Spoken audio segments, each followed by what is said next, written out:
එංගොතනේ මේ ලෝකේ මිනිසුන්ගේ සතුට නැති වෙලා තියෙන්නේ කාන්තාවක් නැති නිසා නෙමෙයි. පිරිමියෙක් නැති නිසා නෙමෙයි ඔය සතුට නැති වෙලා තියෙන්නේ. මේ රාගයේ උපදින නිසා සතුට නැති වෙලා තියෙන්නේ. රාගය කිව්වට ඔබට තේරෙන්නේ නැත්නම් කාමයේ උපදින නිසා. අපි එහෙම ගමු දැන්ට. කාමයේ උපදින නිසා සතුට නැති වෙලා තියෙන්නේ. ද්වේෂයේ උපදින නිසා සතුට නැති වෙලා තියෙන්නේ. මෝහයේ උපදින නිසා සතුට නැති වෙලා තියෙන්නේ. මේ පීඩාව හැදෙන නිසා සතුට නැති වෙලා තියෙන්නේ. ඔය කාන්තාවක් නැති නිසා නෙමෙයි යෝක වෙලා තියෙන්නේ. සල්ලි නැති නිසා නෙමෙයි යෝක වෙලා තියෙන්නේ පින්වතුනි. ඒකයි අපි ඔබට මේ පෙන්වලා දෙන්න හදන්නේ. මේ තියෙන්නේ භාග්‍යවතුන් වහන්සේගේ ධහමනේ පින්වතුනි. ඒ කියන්නේ මේ විශ්වයේ තියෙන සනාතනික සත්‍යනේ. භාග්‍යවතුන් වහන්සේ හොයාගත්ත මිසක් හදපු නෙමෙයිනේ. හොයාගත්ත මේ විශ්වයේ මෙන්න මෙහෙම ධර්මතාවයක් තියෙනවා. ඒ ධර්මතාවය තමයි මේ පෙන්වලා තියෙන්නේ. සතුට කියන එක නැති වෙන්නේ මෙන්න මේ පිළීම නිසා පින්වතුනි. මේ පිළීම හැවත් මේ හැදෙන මේ ඔක්කොම ටික නිසා. ඔබ ගාව දැන් කෝටි 100ක් තියෙනවා පින්වතුනි. පුළුවන් නම් මේ රාගය ඇතින එක නතර කරන්න මේ කෝටි දාලා. අපිට ඔබ ගාව වාහන 100ක් තියෙනවා. දාන්න වාහනයක්. ඔබ ජනාධිපතිතුමා රට ගා දාන්න. දාලා මේ රාගය හැදෙන එක නතර කරන්න. ඔබ සක්‍ර දේවේන්ද්‍රයා දාන්න. ඔබ සක්විති රජුරෝ සිව් මහ දිවයින්ටම අධිපතියා දාන්න. මේ රාගය උපදින එක නතර කරන්න. එතකොට ඔබ එතකොට ගුරුහාමුදුරුවෝ කියන්නේ සල්ලි වලින් වැඩක් නැහැ කියලා කියලාද? එහෙමද කියන්නේ? නෑ. සල්ලි වලින් වැඩක් තියෙනවා. ඔය බඩට බත් ටිකක් දාගන්න මොන ඕනේද? සල්ලි ඕනේ. ඉහට වහලයක් ගහගන්න මොන ඕනේද? සල්ලි ඕනේ. ලෙඩට බේතක් ගන්න සල්ලි ඕනේ. ඉනට වස්ත්‍රයක් ඇඳ ගන්න සල්ලි ඕනේ.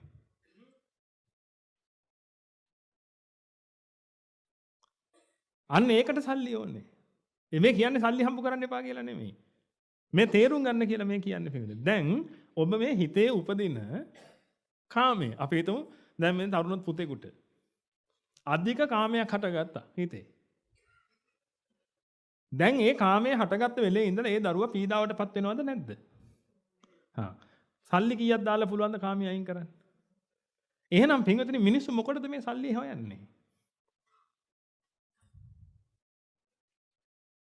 පින්වතුනි මිනිස්සු මේ කරන්නේ මෙන්න මේ දේ. හොන්තට තේරුම් ගන්න. මිනිස්සු මේ කරන්නේ පින්වතුනි මේක දන්නේ නැති නිසා. මේ රාගය ඇති වුණාට පස්සේ පින්වතුනි පිච්චෙන්න පටන් ගන්නවා. නත්ති රාග සමෝ අග්ගි. හොන්දට මතක තියාගන්න. මේ රාගය ඇති වුණාට පස්සේ පින්වතුනි පිච්චෙන්න පටන් ගන්නවා. මුලින් පොඩ්ඩක් ඇතින මම මේ කියනවා හැමෝම දන්නවා. මේ ඔබට ඇති වෙච්ච නැති දෙයක් ගැන මම කියනවා නෙමෙයි. දන්නවා හැමෝම මේක. පොඩ්ඩක් පිච්චෙන්න ගන්නවා මුලින්. ඒකට මුකුත් කරන්න විදිහක් නැහැ දන්නේ නැහනේ. ඊට පස්සේ ආයි ඒකට අනුබද්ධ ආධාරක චිත්ත වීති හැදෙන්න පටන් ගන්නවානේ පිළිදෙන. ඒ කියන්නේ ඒකට අනුකූල වෙච්ච ඒකෙන් පෝෂණය වෙන චිත්ත වීති එන්න පටන් ගන්නවා දැන්. මුලින් මොකක් හරි රූපයක් දැක්කේ. ඒ දැකලා දැන් මොකද වෙන්නේ හිතේ කාමයේ ජනිත වුණා. දැන් මොකද වෙන්නේ? ඒකට ප්‍රතිකර්මයක් කරන්න බැරි නිසා පින්විතනි මේක දිගින් දිගටම ජනිත වෙන්න පටන් ගන්නවා. ඇවිල්ලා එක වෙලාවක් එනවා නේද පින්විතනි ඇඟ වෙවුලන්න පටන් ගන්නවා. මේ බඩ වෙවුලනවා. කරන්ට් යනවා වගේ දැනෙනවා ඒක පුරා. දාඩිය දානවා සමහර වෙලාවට. මේ කාමයේ උත්සන්න වෙලා තියෙන්නේ. හැබැයි තව කෙනෙක් ඉන්නවා දෙන්නටම ඕක වෙනවා. එක්කෙනෙකුට සල්ලි තියෙනවා. අනිත් එක්කෙනාට සල්ලි නැහැ. හැබැයි දෙන්නටම කාමයේ ඇවිදලා රත් වෙලා ඉන්න දෙන්නම දැන්. සල්ලි තියෙන එක්කෙනා නෝනෙක් ගේනවා. සල්ලි වලට. මේ ඔබ දන්න කාමයේම මේ කියන්නේ. ඇහෙන් රූප බලන එක කාමයේ කියලා ලෝක තත්ත්වය අඳුනගන්නේ නැහනේ. සල්ලි තියෙන කෙනා නෝනෙක් ගේනවා. අරයට නෝනෙක් ගේන්න බෑ. සල්ලි නැහනේ. ඒක නිසා මොකද වෙන්නේ?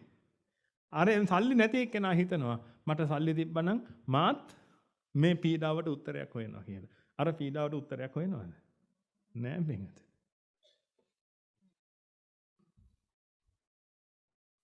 ඒ ගිනි නිවන හමුදාවෙන් ගෙනල්ලා. ඇති වෙච්ච ගින්න නිවන්න තමයි ඔය හදන්නේ පින්විතනි. නමුත් හොඳට මතක තියාගන්න. ඔය ඒ විදියට ඔය ගින්න නිවුවා කියලා කියන්නේ පින්විතනි මක් වෙනවද? ගින්න තීව්‍ර වෙලා හැදෙන්නේ ඊළඟ පාර හැදෙද්දී. ඒක නිසා කාමය නිසා කාන්තාවක් ඇති කරපු කිසි කෙනෙක් ලේසියෙන් දිනන්නේ නැහැ. ඔබ හිතන්න එපා පින්විතනි. දැන් අපි පැවිදි වුණාම පුළුවන් නේ කියලා. ලේසි වෙන්නේ නැහැ පින්විතනි. ඔය අත්දැකීම් කොච්චරට ලැබුවද එච්චරට අමාරුයි නිවන් දකින්න. ඒක කියන්නේ මේ පුංචි කාලේ සාසනයට එනවනම් හරි ගුරුවරයෙක් ගාව ඉඳලා මේ කටයුතු කරගන්න නම් හරි ලේසි ඒ දරුවන්ට නිවන් දකින්න. නමුත් මේ අත්බැවේ හොඳට මේ කාමුක දේවල් කරලා එනවනම් පෙඟත. එච්චරට අමාරුයි නිවන් දකින්න. මොකද හේතුව ඒ පැති වලට හිත කාවැදිලා ගිහිලා තියෙන්නේ. ඒවෙන් ගලවනවා කියන එක ලේසි වැඩක් නෙවෙයි. දැන් ඔය කියන කාමයේ එක ප්‍රභේද තියෙනවානේ. අපිට ඔය එක ප්‍රභේදයකට වැඩිපුර හිත ඇදිලා ගියා කියලා. ඔබ දන්න ප්‍රමාණයෙන් ඒවා හිතා ගන්න. කොළො ටිකකට නම් කියන්න පුළුවන් මෙන්න මේවා කියලා. ඔබට එහෙම කියන්න බෑ වැඩි හිටියෝනේ. ඔබ හිතා ගන්න. ඒ කාමයේ එක ප්‍රභේදයකට වැඩිපුර හිත ඇදිලා ගිහිලා තියෙනවා කියලා. එහෙම වුණොත් පින්වතුනි ඒ ප්‍රභේදේ නසා ගන්න ගොඩාක් කල් යනවා. කොච්චරට ඒක යෙදිලා හිටියද එච්චරට අමාරුයි පින්වතුනි. ඒක කියන්නේ මේක කරන්න පටන් ගන්නකොට තමයි ඔබට මේවා තේරෙන්න ගන්න කියලා.